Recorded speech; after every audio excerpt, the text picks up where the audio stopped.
Good afternoon students. YouTube के इस online channel में आपका स्वागत है।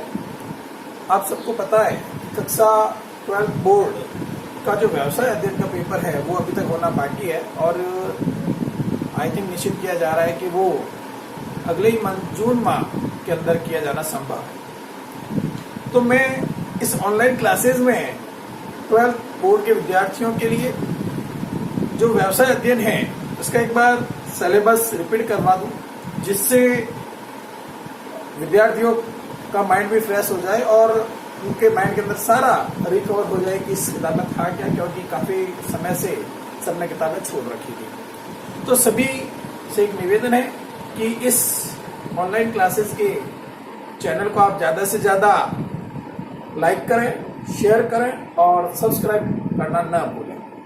तो मैं बात करता हूं, आज का जो हमारा पहला टॉपिक है वो है प्रबंध का परिचय। प्रबंध का परिचय।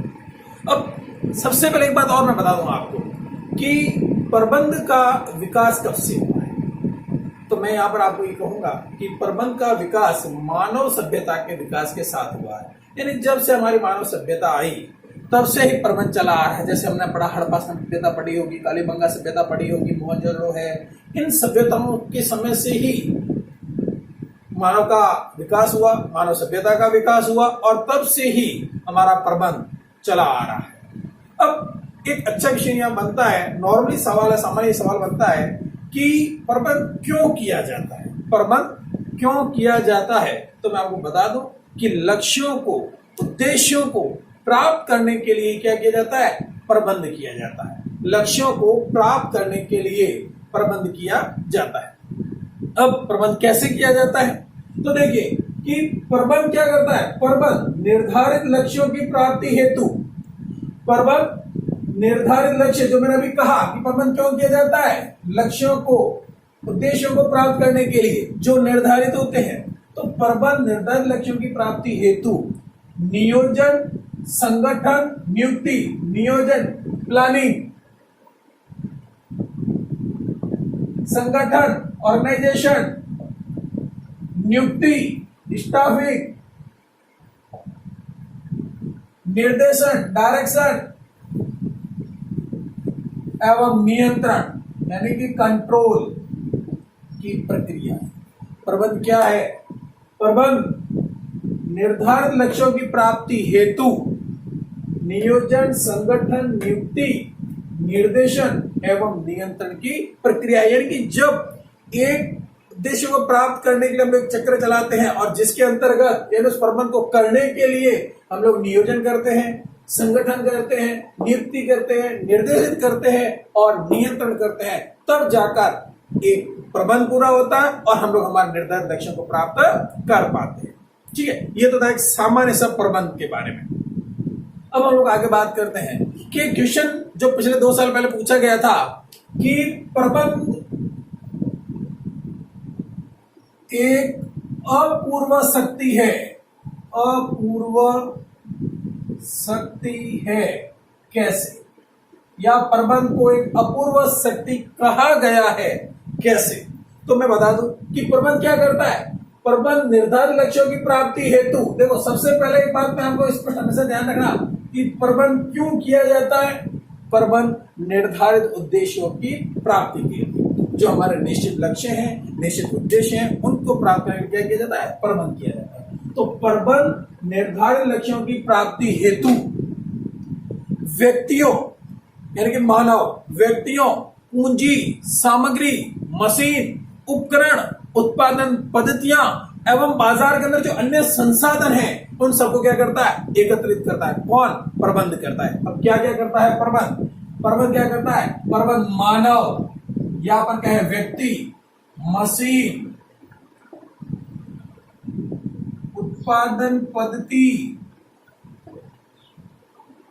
पूंजी, ये मानव, मशीन, उत्पादन पद्धति, पूंजी, सामग्री या जो अन्य संसाधन है,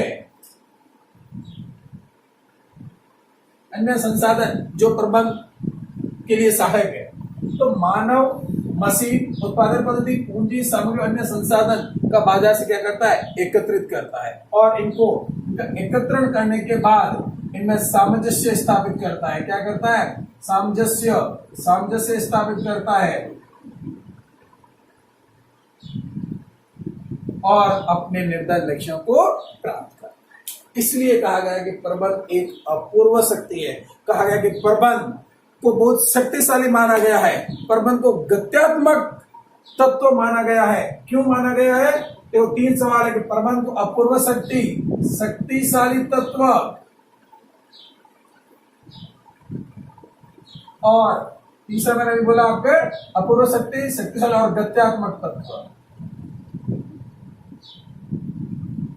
क्यों कहा गया है प्रबंध को अपूर्व शक्ति, शक्तिशाली तत्व या गत्यात्मक तत्व, क्यों कहा गया है, क्योंकि प्रबंध निर्धारित लक्ष्यों की प्राप्ति हेतु मानव, मशीन, उत्पादन पद्धति, पूंजी, सामग्री व अन्य संसाधनों का बाजार से एकत्रित करता है, उनमें सामंजस्य स्थापित करता है और व्यवस्थित उनका उपयोग करता है जिससे लक्ष्यों को प्राप्त किया जा सके।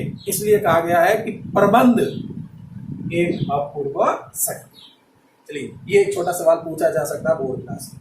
अब अपन सामान्य अर्थ देखें कि जो सामान्य प्रचलित परिभाषा है और उसमें अपन देखें कि प्रबंध क्या है। तो अपन बात करें प्रबंध क्या है, अन्य व्यक्तियों से कार्य करवाने की कला प्रबंध है। क्या कहा मैंने, अन्य व्यक्तियों से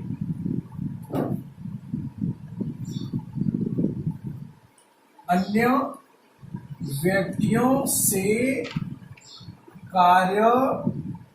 करवाने की कला है, ये इसका सामान्य अर्थ। प्रबंध क्या है, प्रबंध अन्य व्यक्तियों से कार्य करवाने की कला है। देखिए, छोटा सा 1 नंबर का सवाल पूछा जा सकता है, प्रबंध क्या है, तो आप सीधा सा उत्तर लिख सकते हैं कि प्रबंध अन्य व्यक्तियों से कार्य करवाने की कला है, क्योंकि यह एक प्रचलित परिभाषा है, यही है प्रबंध की। ठीक है, अब अन्य परिभाषा अपन देखें या अन्य, इसको पहले तो अपन अर्थों में और समझते हैं कि अन्य अर्थ में अगर अपन समझे तो प्रबंध क्या है, तो इसका एक और प्रचलित अर्थ क्या है या सामान्य अर्थ और इसकी है डेफिनेशन में आता है। सामान्य शब्दों में इसकी डेफिनेशन बनती है कि न्यूनतम प्रयास या लागत से, देखिए न्यूनतम प्रयास या लागत से, न्यूनतम प्रयास या लागत से अधिकतम उत्पादन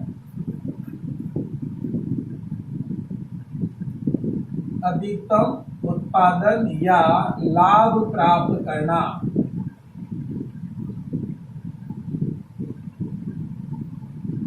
दैट्स मैनेजमेंट।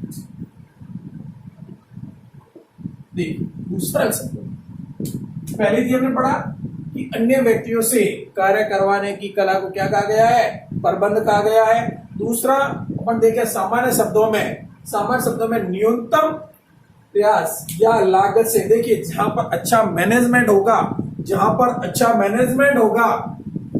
वहां पर मेहनत कम लगेगी, लागत वहां कम आएगी।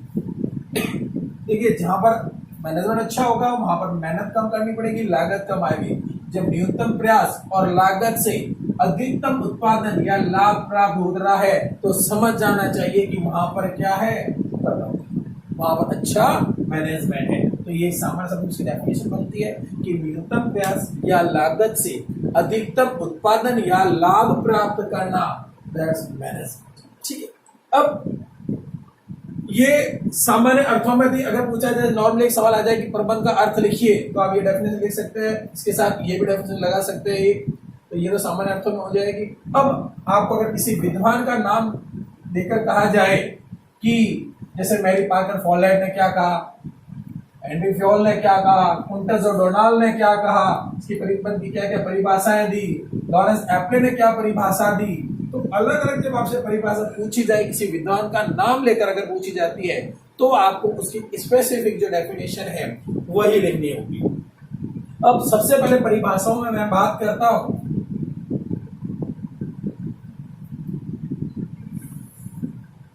परिभाषाओं में मैं सबसे पहले बात करता हूं मैरी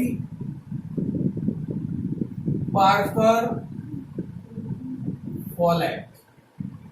देखिए मैरी पार्कर फॉलेट यह एक लेडी है। मैरी पार्कर फॉलेट एक लेडी है और औरतों का काम ही होता है अन्य लोगों से कार्य करवाना। तो इसकी डेफिनेशन भी क्या बनेगी कि प्रबंध दूसरों से कार्य करवाने की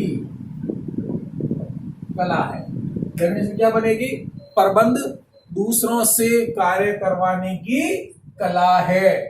औरतों का काम क्या होता है? दूसरों से कार्य करवाना। ध्यान रखना मैरी पार्कर फॉलेट एक लेडी है और उसने क्या डेफिनेशन दी है कि प्रबंध दूसरों से कार्य करवाने की कला है। अब नेक्स्ट डेफिनेशन लॉरेंस एप्ले। लॉरेंस एप्ले की अगर अपन डेफिनेशन देखें, इसने एक सीधी से सिंपल डेफिनेशन दी है कि बात वही है कि प्रबंध दूसरे से कार्य करवाने की कला है। तो इसने थोड़ा सा चेंजेस किया और इसने क्या कहा है कि अन्य व्यक्तियों के प्रयासों से प्राप्त परिणाम प्राप्त करना। कि अन्य व्यक्तियों के प्रयासों से अन्य व्यक्तियों के प्रयासों से अन्य व्यक्तियों के प्रयासों से परिणाम प्राप्त करना।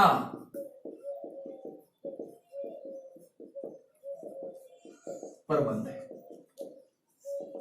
देखिए पहली डेफिनेशन में था कि प्रबंध दूसरों से कार्य करवाता है। अब यहां पर इसने उसी बात को रिपीट किया लेकिन थोड़ा सा एक वर्ड जोड़ते हुए कि अन्य व्यक्तियों ने, क्योंकि कार्य कौन कर रहा है? अन्य व्यक्ति। जब अन्य व्यक्तियों के काम हो रहे हैं या उनके द्वारा जो कार्य किया जा रहा है तो उनके या प्रयासों या कार्यों से परिणाम प्राप्त करना ही क्या है? प्रबंध है। देखिए लॉरेंस एप्ले ने क्या कहा? अन्य व्यक्तियों के प्रयासों से परिणाम प्राप्त करना प्रबंध है। अच्छे से डेफिनेशन को याद कर लेना कि लॉरेंस एप्ले ने क्या कहा है? लॉरेंस एप्ले ने कहा है कि अन्य व्यक्तियों के प्रयासों से परिणाम प्राप्त करना क्या है? लॉरेंस एप्ले की डेफिनेशन दी है इसने, प्रबंध है। ठीक है, नेक्स्ट अपन डेफिनेशन पढ़ते हैं हेराल्ड कुंटज। हेराल्ड कुंटज, और इस हेराल्ड कुंटज ने अपनी एक अलग डेफिनेशन दी है। थोड़ा सा इसने संशोधन किया है और उसने डेफिनेशन दी है कि प्रबंध औपचारिक रूप से संगठित समूहों के द्वारा, प्रबंध औपचारिक रूप से संगठित समूहों के द्वारा समूहों में कार्य करवाने की कला। क्या मैंने डेफिनेशन बोली कि प्रबंध औपचारिक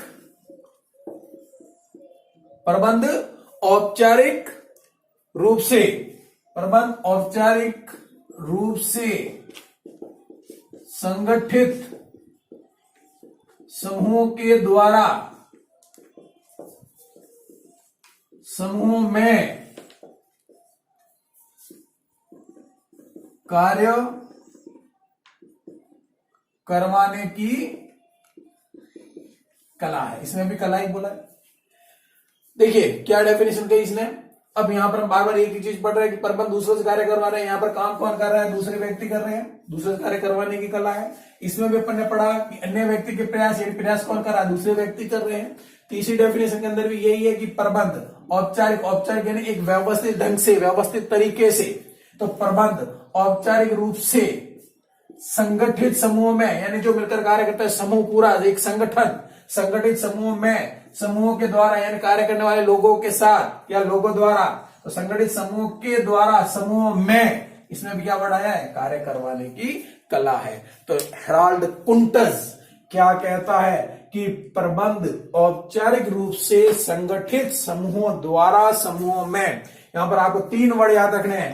पहला वर्ड औपचारिक रूप से, दूसरा संगठित समूह के द्वारा, और नंबर 3 समूहों में कार्य करवाने की कला है। किसने कहा है? हेराल्ड कुंटज ने। स्पष्ट डेफिनेशन सरल से वापस बोलता हूं कि प्रबंध, ये तो सिंपल डेफिनेशन पूछिए, लिखना ये वर्ड प्रबंध औपचारिक रूप से, पहला वर्ड, संगठित समूहों द्वारा, दूसरा वर्ड, समूह में कार्य करवाने की कला है। चलिए याद हो गई होगी। चौथा, अब हेराल्ड कुंटज के बाद हम लोग बात करते हैं क्रिटनर की। किसकी बात करते हैं? क्रिटनर। ये भी एक प्रबंध का विद्वान रहा है, क्रिटनर। और इसकी डेफिनेशन में थोड़ा सा चेंजेस है पहली बार तीसरी वाली डेफिनेशन से। हेराल्ड कुंटज की डेफिनेशन और क्रिटनर में थोड़ा सा ही फर्क है। अब इसने औपचारिक जो शब्द था उसकी जगह उसने वर्ड यूज किया है परिवर्तनशील वातावरण में। औपचारिक रूप से देखो काम तो बराबर ढंग से करना पड़ेगा, तभी मैनेजमेंट गिना जाएगा। तभी क्या गिना जाएगा? मैनेजमेंट गिना जाएगा। तो क्रिटनर ने कहा है कि परिवर्तनशील वातावरण, परिवर्तनशील वातावरण में दूसरों के साथ तथा दूसरों से, क्या कहा है कि प्रबंध परिवर्तनशील वातावरण में दूसरों के साथ दूसरों से कार्य करवाने की कला है। परिवर्तनशील वातावरण में दूसरों के साथ दूसरों से कार्य करवाने की कला है। किसने कहा? ये क्रिटनर ने। देखो सेम इसके अंदर तीन वर्ड, 1 2 3। क्रिटनर, कीट भटकता रहता है इसलिए ये परिवर्तन है। याद करने का तुरंत तरीका बता रहा हूं कि कीट भटकता रहता है इसलिए परिवर्तनशील, ध्यान रखना क्योंकि वो हर जगह से परिवर्तित होता रहता है। तो परिवर्तनशील वातावरण में दूसरों के साथ दूसरों से कार्य करवाने की कला को क्या कहा गया है? प्रबंध। किसने कहा है? क्रिटनर ने। क्योंकि क्रिटनर आ गया परिवर्तनशील वातावरण। और हेराल्ड कुंटज ने क्या कहा है? हेराल्ड कुंटज ने कहा था कि औपचारिक रूप से संगठित समूहों के द्वारा संगठित समूहों में कार्य करवाने की कला को क्या कहा गया है? प्रबंध कहा गया है। और क्रिटनर ने सिर्फ वर्ड एक चेंज किया, औपचारिक रूप की जगह परिवर्तनशील वातावरण कर दिया। और इसने कहा कि परिवर्तनशील वातावरण में दूसरों के साथ दूसरों से कार्य करवाने की कला है। किसने कहा? क्रिटनर ने। अब एक इंपॉर्टेंट और डेफिनेशन आती है, और वो डेफिनेशन हमारी कौन सी है? FW टेलर की। बहुत अच्छी डेफिनेशन दी गई। और आपको पता हो पिछले साल एक सवाल पूछा गया था कि वैज्ञानिक प्रबंध के जन्मदाता किसे कहा गया है?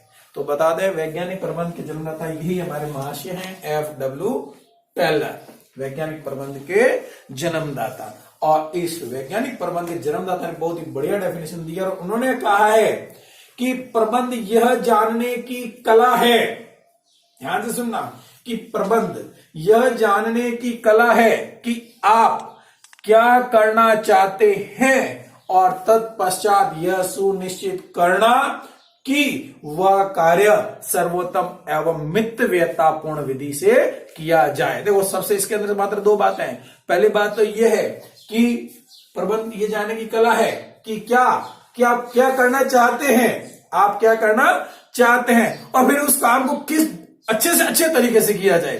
सर्वोत्तम या मितव्ययिता, सर्वोत्तम मतलब अच्छे से अच्छा ढंग, और मितव्ययिता मतलब होता है जिसमें न्यूनतम लागत से अधिकतम उत्पादन प्राप्त किया जा सके। आई बात समझ में? तो FW टेलर ने बहुत बड़ी डेफिनेशन, अच्छी डेफिनेशन दी है कि प्रबंध वह कला है, प्रबंध या वह कला या ये जानने की कला है, प्रबंध यह जानने की कला है कि आप क्या करना चाहते हो। प्रबंध यह जानने की कला है कि आप क्या करना चाहते हैं या चाहते हो, और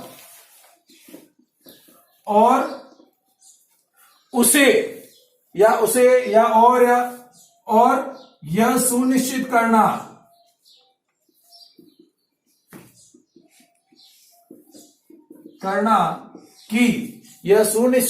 करना कि वह कार्य सर्वोत्तम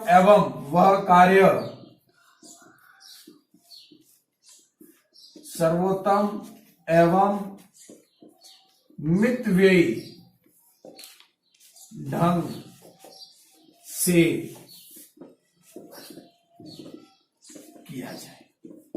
देखिए एक अच्छी डेफिनेशन FW टेलर की पूछा जा सकता है कि FW टेलर ने प्रबंध की क्या परिभाषा दिया, क्या किस तरीके से परिभाषित किया। तो इसके लिए अपनी इजी है कि प्रबंध यह जानने की कला है। इसमें तो कोई प्रेशर है नहीं, आप सीधा वहीं से शुरू कर सकते हैं। प्रबंध यह जानने की कला है कि आप क्या करना चाहते हैं। देखिए आपके उद्देश्य क्या है, लक्ष्य क्या है। फिर इसने कहा कि उन लक्ष्यों को प्राप्त करने के लिए यह सुनिश्चित करना कि वह सर्वोत्तम एवं मितव्ययी ढंग से प्राप्त किए जाए। आई बात समझ में? सुनिश्चित करना कि वह कार्य सर्वोत्तम एवं मितव्ययी ढंग से किया जाए। इतनी सिंपल सी डेफिनेशन। प्रबंध यह जानने की कला है कि आप क्या करना चाहते हो तथा वह कार्य या वह सुनिश्चित करना कि वह कार्य सर्वोत्तम एवं मितव्ययी ढंग से किया जाए। मैं सारी चारों डेफिनेशन एक बार वापस लेता हूं।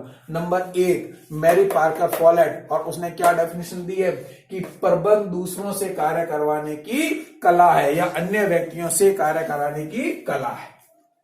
लॉरेंस एप्ले ने क्या डेफिनेशन दी है, वही के वही वर्ड, थोड़ा सा चेंजेस कि जो अपने यहां दूसरे से कार्य करवाने की कला, इसलिए उसने लिखा कि अन्य व्यक्तियों के प्रयास, जब दूसरे काम करेंगे तो परिणाम भी तो प्राप्त होगा। तो अन्य व्यक्तियों के प्रयासों से परिणाम प्राप्त करना क्या है, प्रबंध है। किसने कहा? लॉरेंस एप्ले ने कहा कि अन्य व्यक्तियों के प्रयासों से परिणाम प्राप्त करना प्रबंध है। हेराल्ड कुंटज, इसने कहा, 3 वर्ड कहे इसने कि प्रबंध औपचारिक रूप से संगठित समूह के द्वारा समूह में कार्य करवाने की कला है।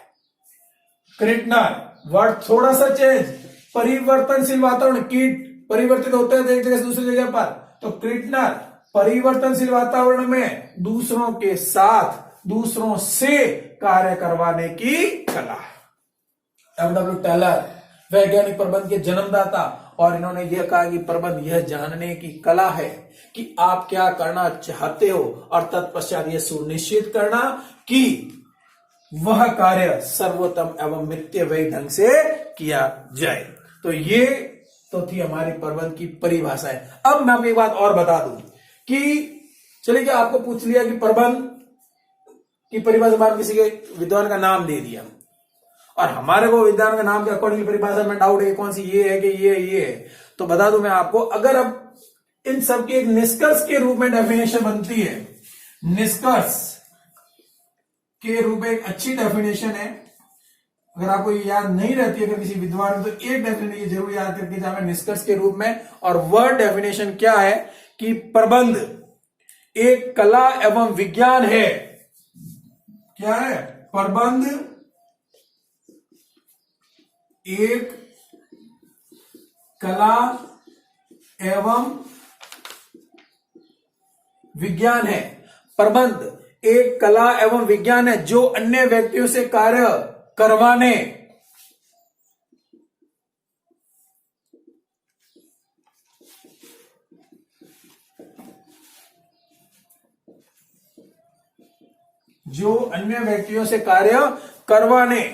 लागतों को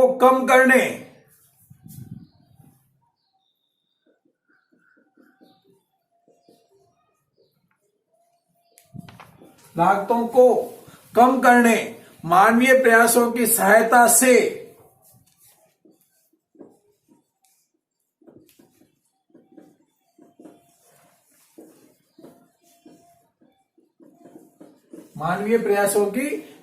से संस्था के उद्देश्य प्राप्ति में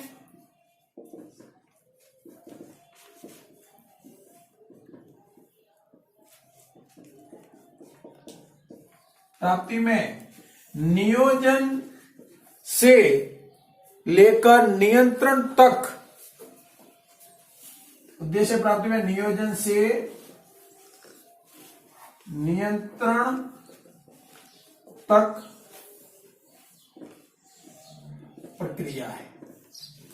अब देखिए निष्कर्ष की अगर बात करें, क्या कहा कि प्रबंध कला एवं विज्ञान है। हम लोग बार बार पढ़ रहे हैं कि प्रबंध कला है, कार्य करवाने की कला है, प्रबंध ये जानने की कला है। तो क्या है? प्रबंध एक कला एवं विज्ञान है जो अन्य व्यक्तियों से कार्य करवाने, हम लोगों ने इसको भी पढ़ा, अन्य व्यक्तियों से कार्य करवाने, ठीक है। तो प्रबंध कला एवं विज्ञान है जो अन्य व्यक्तियों से कार्य करवाने, लागतों को कम करने, हमने अभी सामान्य अर्थ में इससे पहले पढ़ा था कि यह लागतों को न्यूनतम करता है और अधिकतम उत्पादन देता है। तो यह लागतों को कम करने मानवीय प्रयासों की सहायता से, हम लोग बार बार पढ़ रहे हैं, मानवीय समूह, संगठित समूह में द्वारा दूसरों के साथ, तो ये सारे क्या है, मानवीय प्रयास के इस समय लगा हुआ कौन है, मानवीय प्रयास का प्रबंध कौन करेगा, मानव करता है। इसलिए मानवीय प्रयासों की सहायता से, देखो प्रबंध एक कला एवं विज्ञान है जो अन्य व्यक्तियों से कार्य करवाने, लागतों को कम करने, मानवीय प्रयासों की सहायता से किसके लिए प्रबंध किया जा रहा है, संस्था के उद्देश्य प्राप्ति के लिए, संस्था के उद्देश्यों की प्राप्ति के लिए, और जिसमें क्या है, नियोजन से लेकर नियंत्रण तक की प्रक्रिया निहित है। नियोजन से लेकर नियंत्रण तक की प्रक्रिया जिसके अंदर क्या है, निहित है। इसे क्या कहा गया, प्रबंध। हम लोगों ने पढ़ा प्रबंध है क्या, प्रबंध नियोजन से लेकर नियंत्रण तक की प्रक्रिया जिसके अंदर समस्त नियोजन, संगठन, नियंत्रण, नियुक्ति और नियंत्रण, ये सारे कार्य इस प्रबंध के अंतर्गत होते हैं। तो अब इस डेफिनेशन को अच्छे से याद कर लेते हैं वापस दोबारा कि प्रबंध क्या है, प्रबंध कला एवं विज्ञान है। ये एक वर्ड क्या करता है, अन्य व्यक्ति से कार्य करवाने। दूसरा वर्ड, लागतों को कम करने, मानवीय प्रयासों की सहायता से संस्था के उद्देश्य की प्राप्ति में नियोजन से लेकर नियंत्रण तक की प्रक्रिया। स्टेप बाय स्टेप आगे याद करोगे तो याद भी अच्छे से हो जाएगी। वापस क्या है डेफिनेशन, प्रबंध कला एवं विज्ञान है जो अन्य व्यक्तियों से कार्य कराने, लागतों को कम करने, मानवीय प्रयासों की सहायता से संस्था के उद्देश्यों की प्राप्ति में नियोजन से नियंत्रण तक की क्या है, प्रक्रिया। डेफिनेशन आपको क्लियर होगी कि प्रबंध एक कला एवं विज्ञान है जो अन्य व्यक्तियों से कार्य करवाने, लागतों को कम करने, मानवीय प्रयासों की सहायता से संस्था के उद्देश्य की प्राप्ति में नियोजन से नियंत्रण तक की प्रक्रिया है। अब हम आगे बात करते हैं प्रबंध की विशेषताओं के बारे में। सवाल 1 नंबर का पूछा जा सकता है कि प्रबंध की 2 विशेषताएं लिखिए या प्रबंध की 1 विशेषता लिखिए। तो यहां पर देखिए, जब 1 नंबर का आपसे सवाल पूछा जाए कि प्रबंध की विशेषता लिखिए, तो मैं आपको ये कहूंगा कि आप सिर्फ पॉइंट लिखकर न छोड़ें। या तो पॉइंट आपको आ रहा है लिखकर छोड़ो, और या अगर विशेषता यानी कि 1 लाइन की है तो उसे उसी में ही बतावे, क्योंकि कम से कम 1 से 1.5 लाइन के अंदर हमारे को विशेषता लिखनी ही पड़ेगी। तो अब अपन बात करते हैं प्रबंध की विशेषताएं। देखिए, एक सबसे अच्छी बात बताता हूं मैं आपको कि जो हम लोगों ने परिभाषाओं में पढ़ा है वही इसकी विशेषताएं होती है। क्योंकि हम लोग किसी को चीज को डिफाइन कर रहे हैं, इसका मतलब उसके अंदर ऐसा कुछ है, विशेष बातें हैं, विशेषताएं हैं, तभी हम लोग उसे डिफाइन करने जा रहे हैं। तो जो हम लोगों ने पढ़ा है यही लगभग उसकी क्या होती है, विशेषताएं। अब सबसे पहले मैं एक अच्छी बात बता दूं कि प्रबंध कि हमने सबसे पहले डेफिनेशन क्या पढ़ी थी, मैरी पार्कर फॉलोड की, कि प्रबंध अन्य व्यक्तियों से कार्य करवाने की क्या है, कला है। तो ये भी इसकी एक विशेषता है, क्योंकि हम लोग ये बात करें कि प्रबंध क्या करते हैं, प्रबंध कौन करता है, प्रबंधक करता है। तो प्रबंधक अन्य लोगों से कार्य करवाते हैं। प्रबंधक क्या करते हैं, अन्य लोगों से कार्य करवाते हैं और वे स्वयं प्रबंध की कार्य करते हैं। तो इसलिए पहले इसकी विशेषता बनती है कि प्रबंध अन्य व्यक्तियों से कार्य करवाने की कला है। नंबर 2, तो अगर अपन लिखें पहली विशेषताओं में, प्रबंध अन्य व्यक्तियों से कार्य करवाने की कला है। नंबर 2, प्रबंध कार्य निरुद्देश्य या लक्ष्यहीन नहीं होता है। अर्थात प्रबंध अपन ने सबसे पहले पढ़ा था, प्रबंध क्यों किया जाता है, तो प्रबंध उद्देश्यों को प्राप्त करने के लिए किया जाता है। अर्थात प्रबंध निरुद्देश्य कार्यों के लिए नहीं किया जाता है, यानी उद्देश्य है तभी प्रबंध किया जाएगा। तो प्रबंध निरुद्देश्य नहीं होते हैं, अर्थात प्रबंध के पूर्व निर्धारित उद्देश्य होते हैं जिनके लिए हम लोग प्रबंध करते हैं। तो इसकी सबसे अच्छी दूसरी विशेषता बनती है कि प्रबंध कार्य निरुद्देश्य या लक्ष्यहीन नहीं होता है। प्रबंध कार्य निरुद्देश्य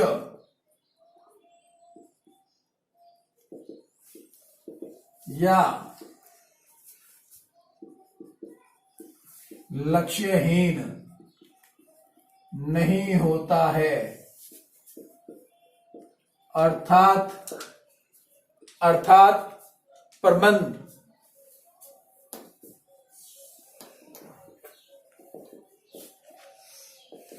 निर्धारित उद्देश्यों को प्राप्त करने के लिए किया जाता है। देखिए, प्रबंध कार्य निरुद्देश्य या लक्ष्यहीन नहीं होता है, यानी कि प्रबंध जो किया जाता है वो उद्देश्यों या लक्ष्यों को प्राप्त करने के लिए किया जाता है, इसलिए प्रबंध निर्धारित उद्देश्यों को प्राप्त करने के लिए किया जाता है। ये प्रबंध की दूसरी विशेषता। नंबर 3 विशेषता में प्रबंध कार्य औपचारिक समूहों में संपन्न किया जाता है। देखिए, प्रबंध जो होता है वो औपचारिक, मैंने अपने एक डेफिनेशन पढ़ी थी, किसकी डेफिनेशन पढ़ी थी, लॉरेंस हेराल्ड कुंटेज की अपने डेफिनेशन के अंदर पढ़ा था कि प्रबंध औपचारिक रूप से संगठित समूहों में समूह द्वारा कार्य करवाने की कला है। तो प्रबंध हमेशा औपचारिक समूहों में होता है। औपचारिक मतलब एक व्यवस्थित तरीके से मैनेजमेंट होता है। जहां पर व्यवस्थित तरीका ही नहीं है वहां पर मैनेजमेंट है ही नहीं। तो जहां पर व्यवस्थित तरीका है इसका मतलब वहां पर प्रबंध है। तो मैं बात करूं कि प्रबंध औपचारिक समूहों में किया जाता है, क्योंकि असंगठित व्यक्तियों के समूह में क्या होती है, केवल भीड़ होती है, वहां पर प्रबंध नहीं होता। तो सिंपल से एक इसकी विशेषता बनती है कि प्रबंध कार्य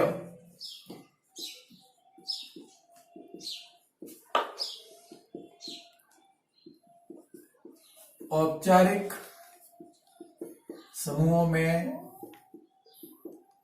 किया जाता है। समूह की जगह अपन लोग संगठन यूज किए कर सकते हैं, समूह में कर सकते हैं, संगठन वर्ड लिख सकते हैं। नेक्स्ट नंबर 4, प्रबंध क्या है, अपन ने निष्कर्ष वाले डेफिनेशन के अंदर पढ़ा था। प्रबंध मानवीय क्रिया है। क्या है, मानवीय क्रिया है। प्रबंध मानवीय क्रिया है। इसको अपन अगर बात करें कि प्रबंध कार्य समाज में श्रेष्ठ विशिष्ट व्यक्तियों द्वारा किया जाने वाला कार्य है। देखिए, प्रबंध मानवीय क्रिया है, क्योंकि प्रबंध विशिष्ट अनुभवी व्यक्तियों द्वारा किया जाता है। प्रबंध अनुभवी व्यक्तियों द्वारा किया जाता है। नेक्स्ट अगर अपन बात करें तो प्रबंध एक सृजनात्मक कार्य है। नंबर 5, प्रबंध एक सृजनात्मक कार्य है। सृजनात्मक का मतलब काम को किसी अच्छे ढंग से करना, सुधार करते हुए उस कार्य को करना, कुछ नॉवेल्टी नयापन देते हुए कार्य को करना, या अपन कहें कि कुछ ऐसे संसाधनों में या साधनों में प्रभावशीलता व दक्षता को बढ़ाते हुए कार्य को करना। इसलिए प्रबंध एक सृजनात्मक कार्य। देखिए, अब इसमें एक बात बता दूं, सवाल इसका पूछा जा सकता है कि प्रबंध एक सृजनात्मक कार्य है कैसे, 1 नंबर का सवाल। इन विशेषताओं से सवाल बनते हैं, तो इसका एक सवाल बनता है कि प्रबंध एक सृजनात्मक कार्य है कैसे। तो देखिए, यहां पर इसकी विशेषता के अंदर ही बता दूं मैं आपको, ये सृजनात्मक कार्य कैसे है, क्योंकि यह साधनों की जो भी संसाधन अपन ने पढ़े, कौन कौन से, मानव पूंजी, मशीनरी, सामग्री या अन्य जो भी जो संसाधन है, उन संसाधनों की प्रभावशीलता एवं दक्षता को बढ़ाकर अधिक से अधिक उत्पादन या लाभ प्राप्त करना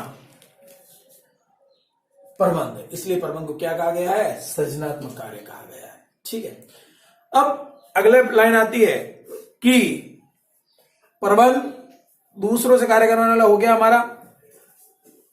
प्रबंध एक सार्वभौमिक क्रिया है। नंबर 6 में मैं क्या बता रहा हूं,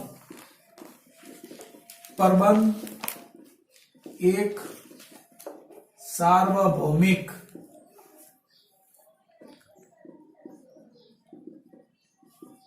सार्वभौमिक क्रिया है। सार्वभौमिक का मतलब जो सर्वत्र काम आती है, सर्वत्र यूज होता है प्रबंध, चाहे वो किसी भी तरह का संगठन हो, चाहे राजनीतिक हो, धार्मिक हो, आर्थिक हो, किसी भी तरीके का संगठन क्यों ना हो, प्रबंध हर जगह विद्यमान है। इसलिए कहा गया है कि प्रबंध एक सार्वभौमिक क्रिया है। अब इसका भी सवाल बनता है कि सार्वभौमिक क्रिया है समझाइए या कैसे। तो इसमें अपन लिख सकते हैं कि प्रबंध हर छोटे बड़े धार्मिक, राजनीतिक, आर्थिक सभी क्षेत्रों में समान रूप से किया जाता है, इसलिए इसे क्या किया जाता है, इसलिए इसे सार्वभौमिक कहा गया है। नेक्स्ट नंबर 7, प्रबंध एक अदृश्य शक्ति है। इंपॉर्टेंट लगा देना इसको कि प्रबंध एक अदृश्य शक्ति है।